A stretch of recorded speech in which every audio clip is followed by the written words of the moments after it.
Good afternoon, ladies and gentlemen. I'd like to call the Mayor and Board of Aldermen official meeting to order. This is our regular meeting of March the 3rd. We will stand for the Pledge of Allegiance, followed by an invocation from Chaplain Jason Middleton of Meadowview Baptist, and then a moment of silence. I pledge allegiance to the flag of the United States of America and to the republic for which it stands, one nation, under God, indivisible, with liberty and justice for all. Let's pray together. Father, we thank you for the day that you've given us, Father, just to wake up, move about, breathe. Father, we pray that we've taken this time throughout the day to use it to your glory and your honor. Lord, I just thank you for our mayor, our board of aldermen, Lord, our city officials. Father, the task and the responsibilities they've been given, Lord, can be tasking many times and a great weight of responsibilities.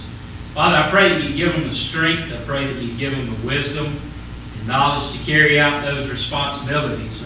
Lord, that they would be honoring and pleasing unto you. So, Father, I pray that you bless their business tonight. I pray that you bless the agenda that's set before them. God, that you guide and direct them. It's in Jesus' name. Amen.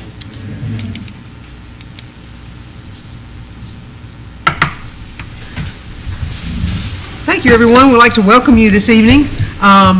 We have one absent space. Vice Mayor Perkins will not be with us this evening, so we will go ahead and conduct our business. First item on the agenda will be approval of the official agenda with consented items, and I do have one change. I know under board business, item A, which is the only item under board business, actually needs to be removed from consent.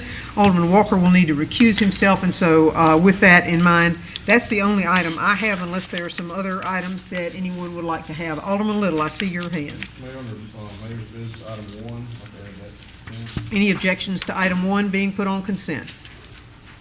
All right, seeing none, we will add item 1 to consent. Any other items? Okay.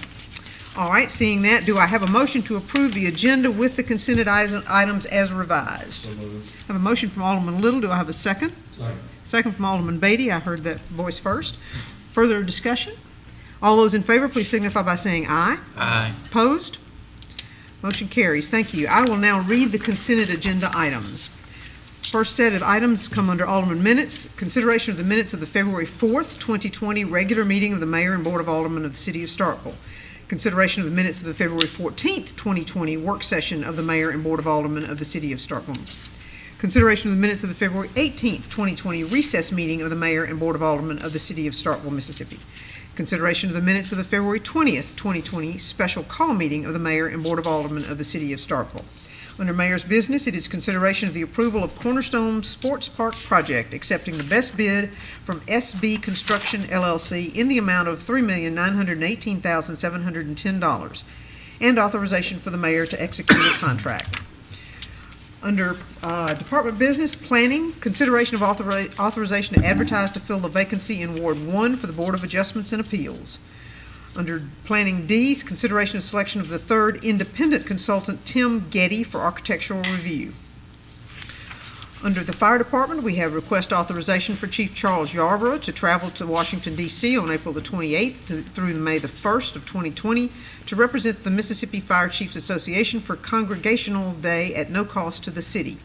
Under Human Resources, we have request authorization to hire Brad Skelton as an engineering technician in the engineering department.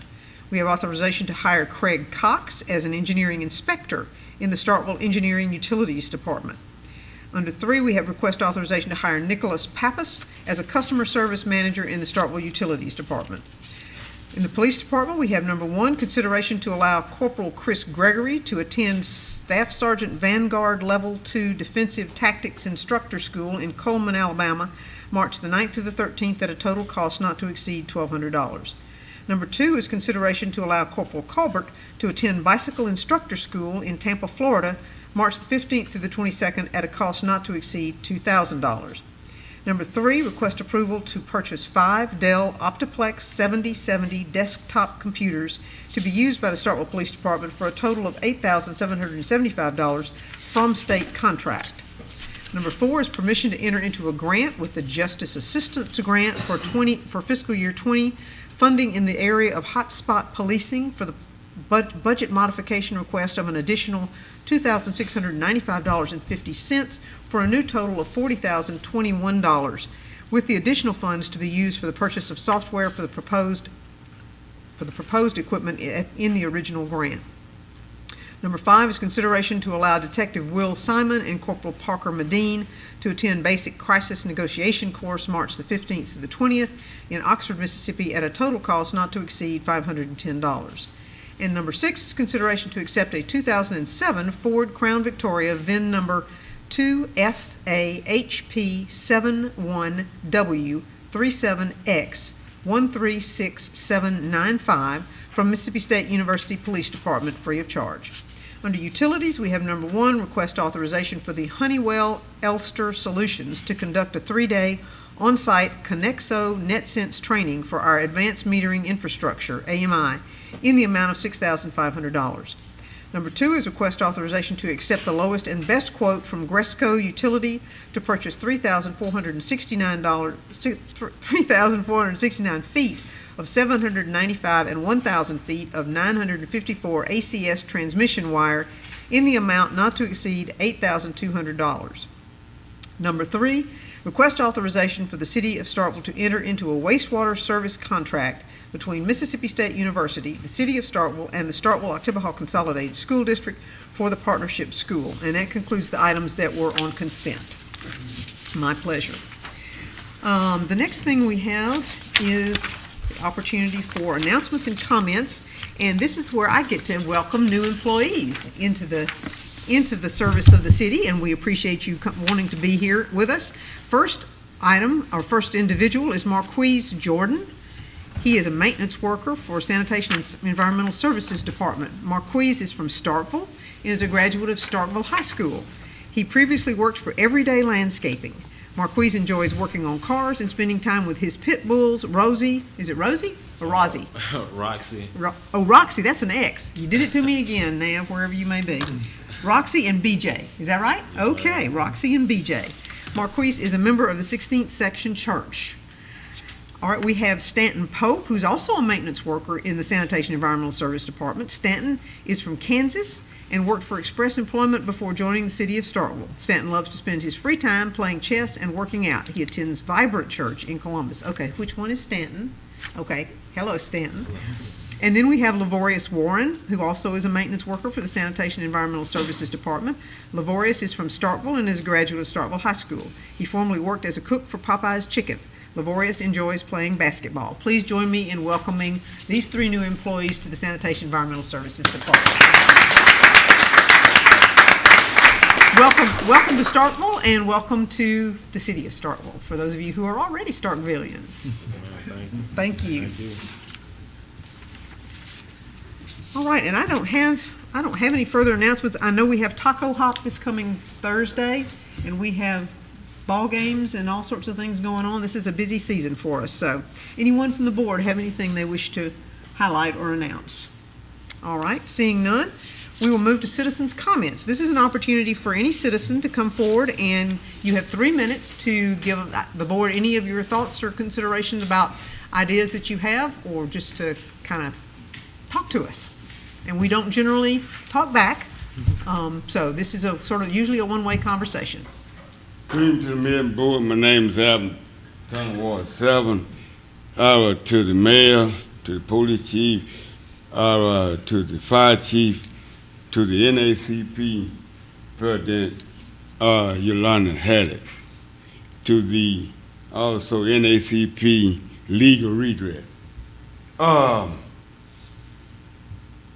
We have some problems, and thought I would bring it to your attention. We have a lot of tension. We got our light bill last month, but this month we don't know what went wrong. And our time is going up 1 hour. Saturday night we'll have long days and short nights, and it's very eerie with people. You don't like to have money on you. We don't know what's going wrong with the lake department, but I'm not bulletproof.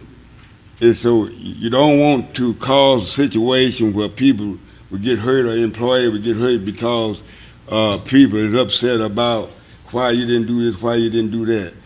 And also, with the long days and short nights, we have a few problems at the intersection of Smokehouse, Kroger, and Walmart. We have a lot of people sun getting in their eyes, and they might overlook each other. And if we would have some blue lights, maybe that'd help. The people pay more attention, but the sun would be a factor in the coming days, and that's just some concerns upstairs. Thank you, Mr. Turner. Anyone else under citizens' comments?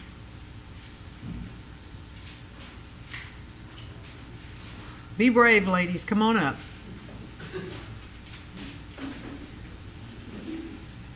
And gentlemen, that's right. And who's our spokesperson? Good evening. My name is Caitlin Neely, and I'm a senior at the Golden Triangle Early College High School, and I'm a part of the Mayor's Youth Council. We recently just traveled to Hattiesburg for our annual summit. It was very exciting, so we want to thank y'all for giving us the opportunity to attend this summit. Okay, and you had a good time? Yes, we did. Wonderful. And hello, my name is Maya Herbrand. Just to add on to what she was saying, we will have an upcoming clothes drive, which is March 7th from 9 to 12. So I know spring is coming around and spring cleaning, so don't throw your clothes away. Please come and bring it to our clothes drive, and they will be at the Need More Center. And also on March 28th, we will have our pancake breakfast from 7:30 to 9:30, and there will be $5 per ticket. So if you would like to come out and eat breakfast with us and mingle, please feel free to ask any one of us to buy a ticket. Thank you. What were your hours of your clothes drive at Needmore? It's from 9 to 12. 9 to 12. Okay, thank you. The pancake breakfast is at Applebee's. Okay. All right, thank you. Thank you. Appreciate it. Glad y'all had fun. All right, anyone else wishing to come under citizens' comments? Anyone else? All right, seeing none. We have one public appearance tonight, and I told Mr. Nicholas that this was going to be the most exciting thing that happened tonight because we had a quiet agenda. Mr. Nicholas, normally we try to do some of these presentations at the work session, but Mr. Nicholas was unable to be at a work session for us in the near future, so I wanted to give him the opportunity under public appearances to come give us his presentation on the smart parking meter options that he has that we're looking at potentially for the Cotton District. So, Mr. Nicholas, I'll let you have the floor. Thank you very much, Madam Mayor, Alderman. My name is Mike Nicholas. I'm the president and CEO of a company called Civic Smart, and we help over 1,500 cities around the world with their parking programs. And so I think I first reached out when I saw that you guys were exploring parking solutions back last year, and then earlier this year the mayor and I spoke, and she explained that you guys were considering perhaps some pilot project to trial some technology, looking at what's new in smart parking. And so as I learned a little about what you were doing, I thought some of the things that we were doing were particularly interesting for you. And so I appreciate the invitation to share a little bit about what we might be able to offer. Just very briefly, so Duncan parking meters have been around since the 1930s. It's kind of one of the iconic brands. If you look at a traditional single-space meter housing, there are a couple million of them around the country. So whether the insides is a Duncan meter or not, we've been around for a very long time. We bought that business a couple years ago. Smart parking clients we have include cities like Charleston, South Carolina, Mobile, New Orleans, Atlanta, Miami, San Diego, Philadelphia. We just were awarded a contract in Jackson, Mississippi. So that's just been signed and will go in this year with some of the technology that I'm going to share with you guys today. And, you know, I think when I heard about what you guys were interested in doing, including the not interested in sort of the hassle, the cost, the maintenance associated with accepting coins, that really resonated with some of the direction we're going in. We're seeing more and more cities that are interested in that because there are so many alternate ways to pay without the downsides associated with coins, particularly if you're building a program sort of from scratch. And so, you know, I think in light of that, the technology that I'll share with you guys today, I think is a combination We've got some very low-profile equipment, so it's not obtrusive in any of your neighborhoods. It's very low cost, and I'll touch on what that means in comparison. Traditionally, you had a choice of putting a meter at every space, maybe a dual meter, which were fairly uncommon, or you had to put a big pay station like you find at the university. Those are great if it's in a parking lot and you're covering 50 spaces, but if you're on an on-street environment, you're talking about covering 7, 8, 9 spaces. It's quite expensive. And so what I'm going to share with you here is, so this looks like a single space meter probably from where you guys are sitting. It would just look like one where it's in the pole in the housing. You can kind of see the housing there. That covers one space. This is programmed to cover multiple spaces. And you can see up there, probably a little easier on the right there, that they're numbers, and these arrow buttons allow you to scroll through your space. Yeah, hold on. Well, this is on a single space. If you're going to cover 15 spaces with that, is there one on every single space? No. It's just one somewhere in the middle. Correct. So you would number your spaces. Obviously, there has to be some signage to direct folks to this. And then the motorist would just come up, select their space, press OK, make their transaction, which if you're not interested in accepting coins, which I think, again, we're seeing a lot of folks moving that way, it accepts credit or debit card. It can accept a smart card. So Charleston, South Carolina, even though it was accepting credit card, they had an existing smart card program that allowed motorists to refund money if they came back. So they bought 10,000 smart cards to go with 1,800 meters. You can also pay with a mobile app, and not just one mobile app, but basically we're integrated with any mobile app out there. So I'll just pass this around. Show and tell. There's a battery in the back that typically gets charged every 6 to 9 months. It's fully rechargeable, so it doesn't drain down. We don't have a solar panel here because the problem with solar panels is they trickle charge, and then you end up spending, these batteries are expensive. So this was designed to be... The charging that's done every 6 to 9 months, that's something y'all come in and do? That's just part of the typical maintenance. There'll be some level of maintenance, even though it doesn't have coins. Folks, it might be graffiti or something. And what you'll notice is there's a blocker plate in there. So where you normally slide your coin in, there's a blocker. The coins just become a thing of the past. They are increasingly. We just signed a contract last week in Leavenworth, Washington, which is a little town in the middle of the state. Same thing, they're going from nowhere, no paid parking on street. They're bypassing coins as well. So that would be what it would look like in a housing. So again, it looks like a single space housing, but it's very small. So it's a small footprint. I had the opportunity to drive through the Cotton District today, and I see kind of the environment that you're in. And frankly, you wouldn't want to have a meter at every space. And even if you have to put a pay station, you're going to have to pour a concrete pad as opposed to just putting a pole in. So I think it's a good solution for you guys. I mentioned the mobile payment apps. So there are a half dozen apps of any size. My understanding is that Park Mobile on the left is being deployed at the university. They're in Atlanta. Pay by Phone is in New Orleans. We're integrated with all of these folks, and the reason integration becomes important is for the enforcement side of things, and I'm going to touch a little bit on how that ties in. It ties in through enforcement software. So what this is here is actually just a smartphone. Bear with me while I unlock it. I didn't bring the printer with it, but it's typically a two-piece solution. So this is just a Samsung Note 10 that's Bluetooth tethered to a little Zebra printer you'd see like if you go to the car rental place.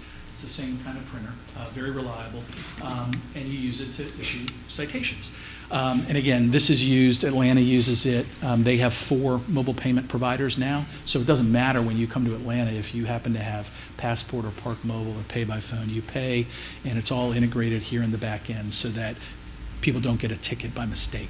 All the business rules, everything are in it.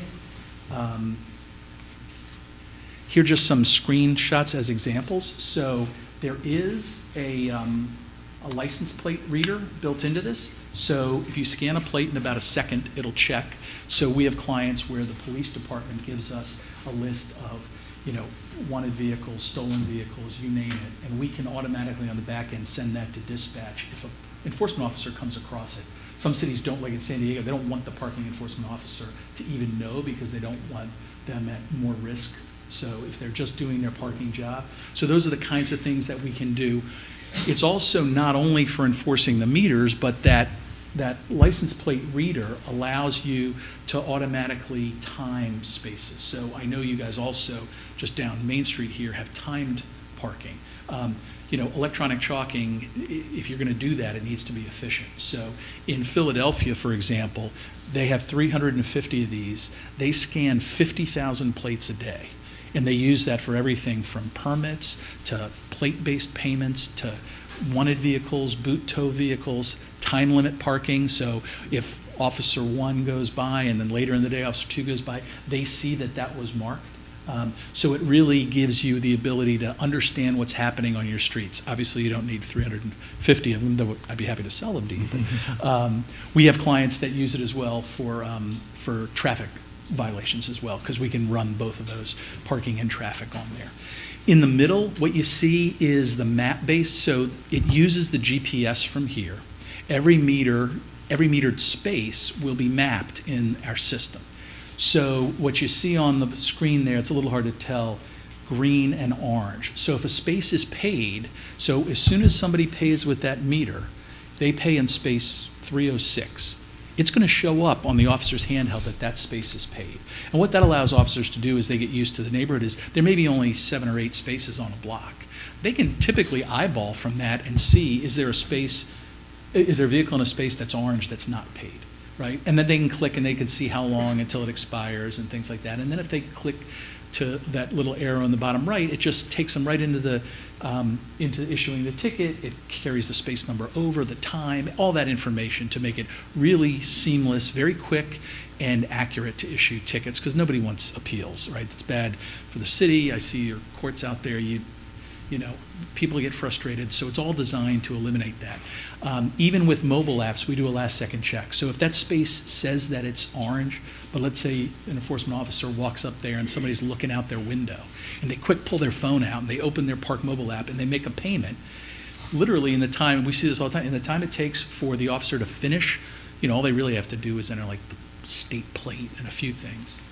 They'll hit print, and it goes back and it does a last-second check. And our interface with those mobile app providers is typically within about 5 seconds. So it'll pop up and say, this space was paid, don't issue the ticket. Again, to try to cut down, on violations that were issued in error. And then on the right is an example of what the ticket looks like. This is all custom. The whole system is really customized to you, your violations, how you want to handle things. If you want a barcode, if you want an OCR code, depending on how you handle your payments at the window, or if you have a lockbox. Officers can review it. If they see a mistake, they can go back and change it before they print it. So there's a whole host of things around that.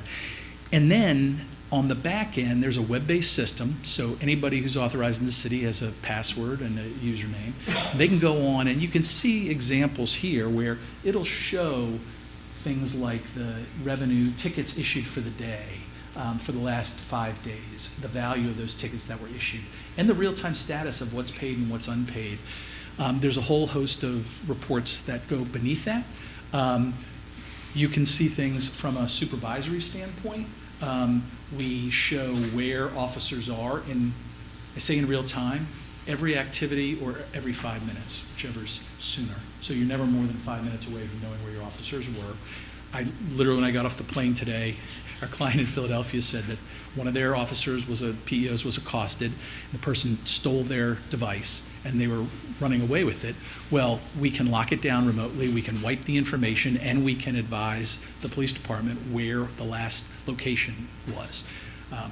That's extreme, but it just so happened, I thought it was coincidental that today it did it.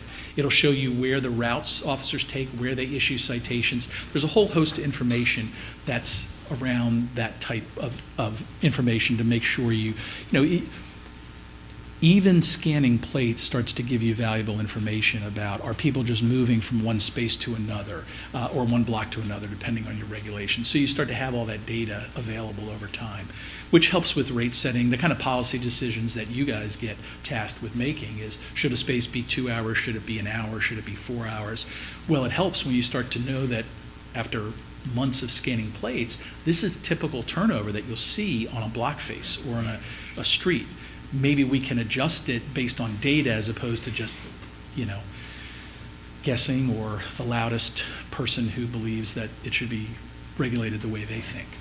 What I did here, and we're almost at the end here, appreciate the time you've given, based on a map that the mayor provided here in these, 6 areas, with either estimated or either existing or potential spaces, kind of aggregated that, and I came out with about 406 estimated spaces. Using a criteria that we would never make someone walk never use more than 15 spaces per meter, because you don't want them to have to walk too far, you don't want to have to scroll too far. It averaged out at 9 spaces a meter, 45 of the meters with the housings. One handheld device was all you'd need to enforce that area, with one or more mobile payment apps. And so just to kind of give you a sense, when I say that it's a low-cost alternative, using a pay station, which would have to be deployed, because many of these blocks, there are a few that were quite long, but most of these blocks are going to be about the same. So using 45 of them and about $7,000 installed per pay station, that's a pretty good price. It would run about $300,000. If you used traditional smart meters that take 1 per space, again, based on industry pricing that we're very familiar with, it'd run about $200,000. If you installed 45 of that meter with the housings, 5-year warranty, everything, that would come under $50,000. And on a monthly basis, that will be about half, a little less than half, probably closer to $1,100 versus $2,200 used on kind of traditional pricing. So, I think it's a combination of, I think it's well suited for the neighborhood that I saw. I think from a technology standpoint, it's the right decision to look to move away from coins. It's just heading that way. By tying it into an efficient enforcement program, because you need enforcement to get compliance. But you can do that at a very, very affordable, both upfront cost and a very affordable monthly recurring cost. So that was the highlight. Okay, do we have any questions? Any questions of Mr. Nicholas? Okay. Mr. Nicholas, first of all, thank you for coming today and talking with us about meters. We're trying to explore our options and figuring out what might be in the best interest of the city to look at this, and I think I'm at least interested in looking at a pilot project to see, test things out and see how it's going to go. So with the integration of all the different parking apps, do we have the flexibility if somebody wants to pay while all the parking spaces are public parking and anybody can park there? Is there the flexibility of paying by the hour, paying by the day, paying so much? Do you have that flexibility, or is that going to be the parking apps specific?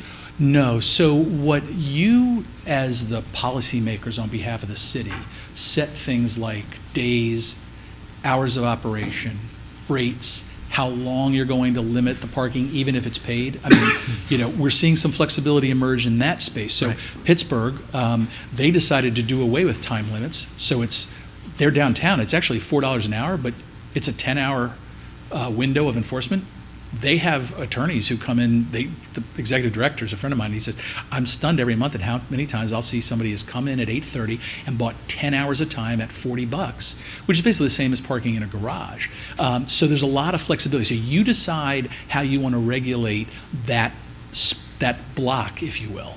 And then based on that, both the meters themselves, and then we work with all the app providers so that everybody's in sync, right? There needs to be a common numbering scheme, right? That has to be updated because, as your public works department knows, streets change all the time, right? There'll be spaces that'll be removed out of service, there'll be others that'll be added, or, construction will end and you'll want meters put in there. So we keep that all in sync. That's part of what we do. That way, when a motorist, it's sort of transparent to them, when they enter a space number, whether it's on the meter or whether it's on whichever the apps they want to use, it'll tell them what their hours, rates, time limit is. Thank you. Yeah. Anyone, Alderman Sistrum? Will we have the flexibility in this system to set different rates for different times? Have times when there is no fee, have other times that there's a different rate? Yeah, absolutely. So, this is my first time to Starkville, so I'm not familiar with what happens, for example, during like a football weekend. But if there's overflow into, the Cotton District that I saw, or other neighborhoods that may end up being metered, you have that ability to set special events, special rates, no parking, free parking. It's all, the back-end system manages all of that, and that's something else that we're seeing is becoming much more common. So El Paso, Texas has about 1,500 of our meters with sensors as well. They've got a AAA baseball team from the Padres. So when the baseball schedule comes out, we program in there, and they charge, I think it's like a $15 rate for the time periods of the games. So they'll switch to a 4-hour block, and it'll be, not $15 an hour, but it'll be a block rate of $15 or $20 for those 4 hours, just for those days when that's an issue. So those are the kinds of tools that, it used to be that parking was very rudimentary, right? Unless you were changing a sign, right? Now, you can see even on the screen, it's very high resolution. So all your ability to control all that is, really total. You guys decide what you want to do, and the system does it. And how does that get communicated generally to the public, especially in an area where we have visitors who are here off and on and not necessarily familiar with Yeah. the city and the rules? No, that's right. So it's interesting because that's one of the big challenges going on across the country around some of these things where you're using dynamic pricing or demand-based pricing, right? If you use your Uber app, you see that it's surge pricing. Well, it's hard because you're right. If a person comes in to park, now, if they use the apps have the ability to tell you before you get there, right? Where a spot is? Mm-hmm. Well, if you have sensors, so we've done that in some cities where, like the Park Mobile app in El Paso, where there's sensors, it'll actually show you a map that shows you where a vacant space is. But even if you're just pulling up to kind of get your environment, you can see what the rates are before, like if it's a special event. With the meter itself, typically you have to get to the meter, and then you can read it on the screen. Oh, no. Well, that's right. I mean, and most folks, depending on the circumstances, they feel blessed enough to find a space. So, geez, I had no idea it was going to be $3 an hour when it's usually $1 an hour, but it beats, walking another mile. Thank you. Okay. Alderman Carver? Just some new terminology. What was the scofflaw? Oh, scofflaw. A scofflaw would be somebody who's either boot or tow eligible. So, depending on, some cities, or in some instances, states set rules. If you have 3 unpaid parking tickets over a certain age or 5, then you're eligible to be booted or towed. So using that scanner as well, if you get that hit, it will pop up. Similarly, like permits. So I don't know whether there's been any talk of a permit program in the Cotton District or not. I mean, in areas that tend to get congested, that's one of the other tools. Same thing, the system can enable, plate-based permits to show up. So it may be that somebody who has a permit can park for a longer period of time, maybe all day. I think that's a potentially, I think that's an interesting option as well. Yeah, and then, that way visitors who don't have their plate registered in the permit program actually have to leave within 2 hours or it shows up. In Detroit, we actually implemented a program where if you were a city resident, they set a program where meters and no parking violations are 50%. So you have to register your plate, proof of residency in the city, and then when we scan that plate, it comes up as a resident, and right when the ticket's printed, it just shows at half the price. So there's a lot of flexibility as you decide how you want to manage your streets. Okay, interesting. Alderman Carter?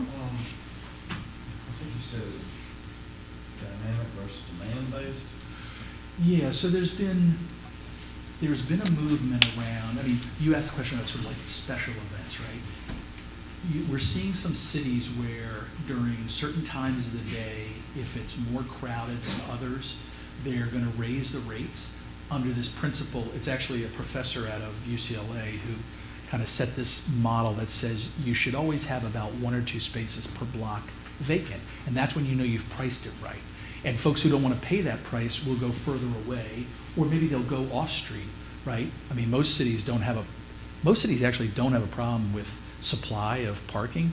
It's that people don't want to go into what they perceive as the inconvenient spaces, or, you know, an extra 2 blocks. So by using pricing, you can actually lower it in some outlying areas to pull people there, maybe make it 10 hours there so that your employee, I'm just guessing based on my experience, you know, you don't want employees parking on Main Street. The businesses want, you know, customers coming through there. So if you want to encourage folks to do that, one way is to move in some of your outlying areas and provide 10-hour parking.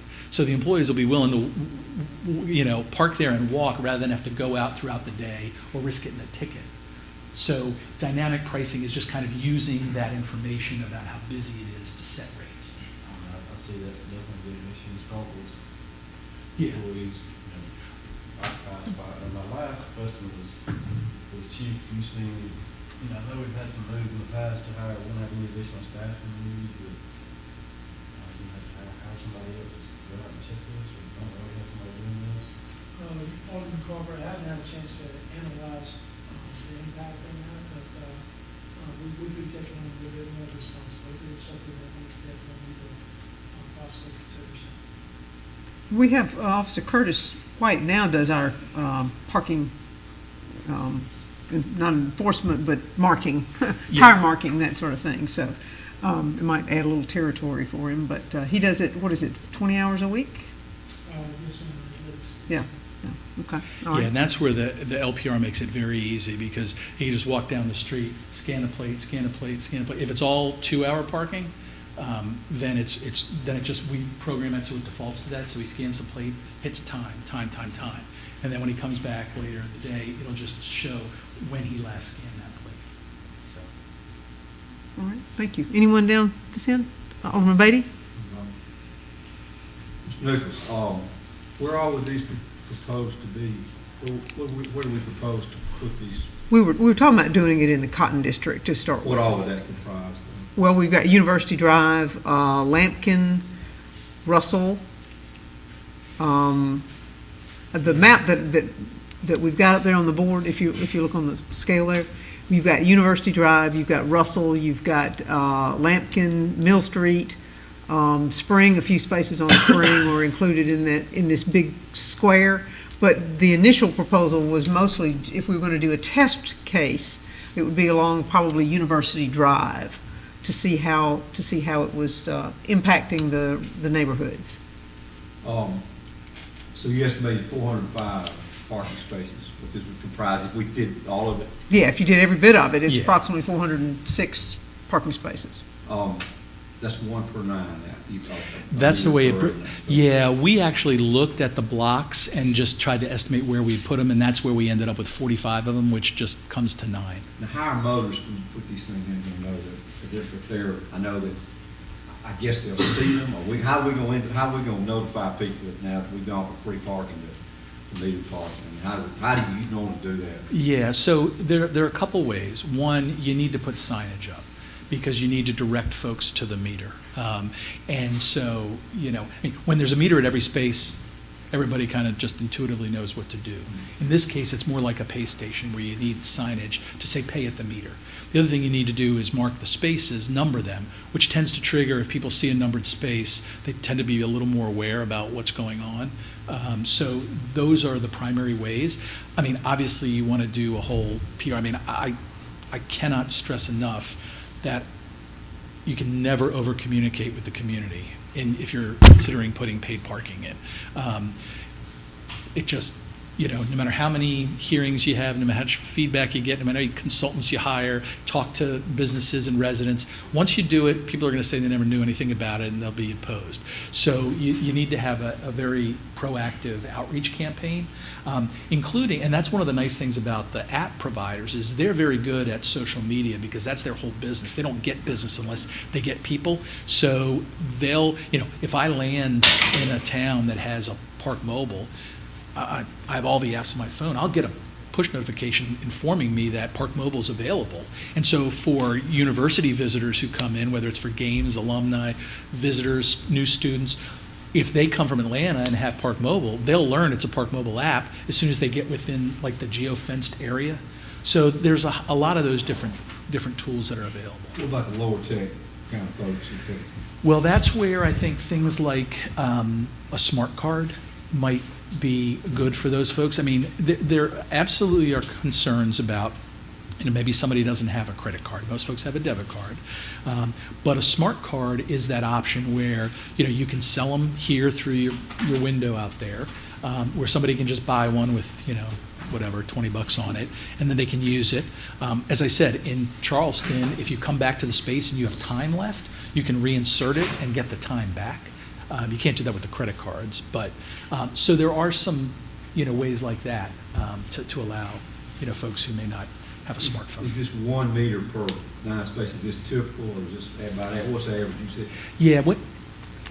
I know you probably said about that. No, I mean, for on-street where there's like a block, you'll typically see in that range sort of 7 to 10. A few of the blocks were quite long where they're on University where there were like 30 of them. So you're not going to make somebody walk all that way. So that's where I would put 2 or 3 of those in there just to shorten it down. But you can still use your phone, right? Absolutely. Yeah. Yeah. Okay.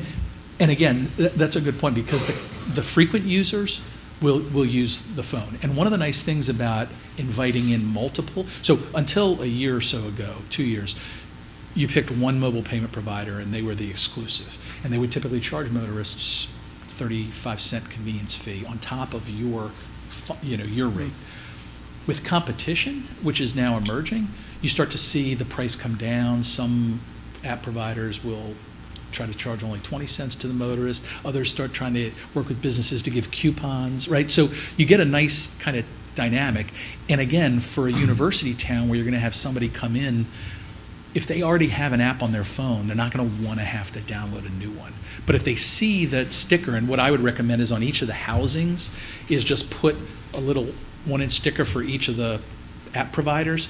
Somebody sees, I'm a Passport person, I see the Passport app, I just get and pay, and I never think twice about it.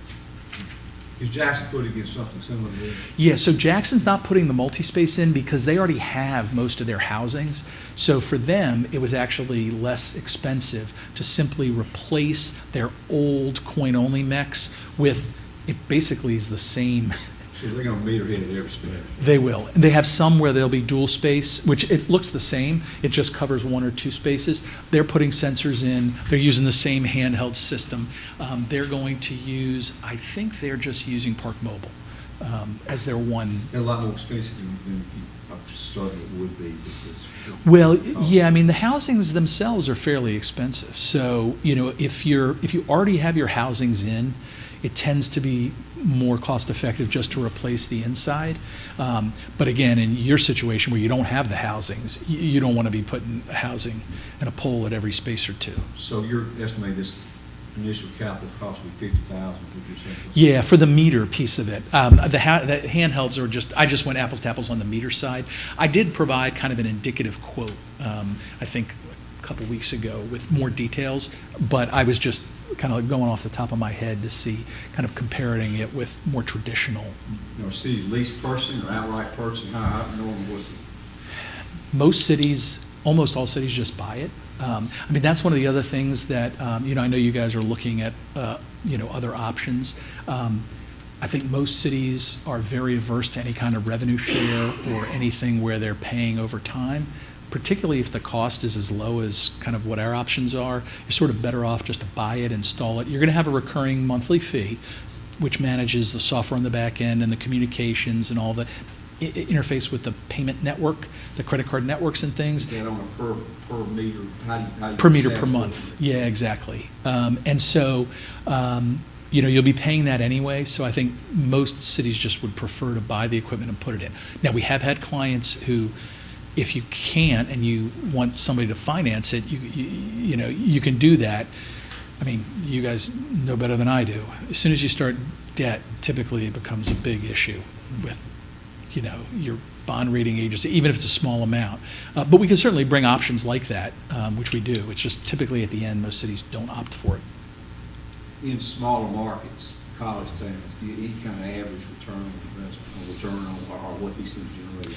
So, I have models like return on investment models. I could give you. What I need is some basic things like what rate do you expect to charge? What's your fine amount? Because I can look at the cost both of the meters and the revenues from both meters and tickets as well. How many hours, those kinds of things. If you're only doing 20-hour-a-week enforcement, well, obviously you're not going to write a lot of tickets. You just want to do enough to get in people's minds that, yeah, I need to comply.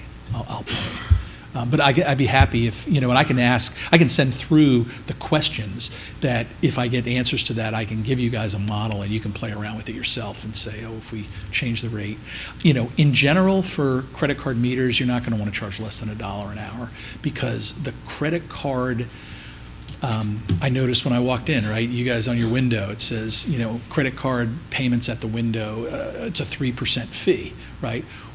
Well, typically what you'll see, it's the merchant processors charge you 3%. What's not on there is plus, say, 22 cents, 17 or 22 cents, which doesn't mean anything when somebody's coming in to pay a water bill or a tax bill. If they're buying $1 worth of parking and you're losing 22 cents plus 3% right out of the gate, so you don't want to be doing 50 cents an hour unless you're making a minimum amount of payment. So that's the only reason why I would typically say you wouldn't want to do it for probably less than $1. Any college towns in the south that y'all doing right now?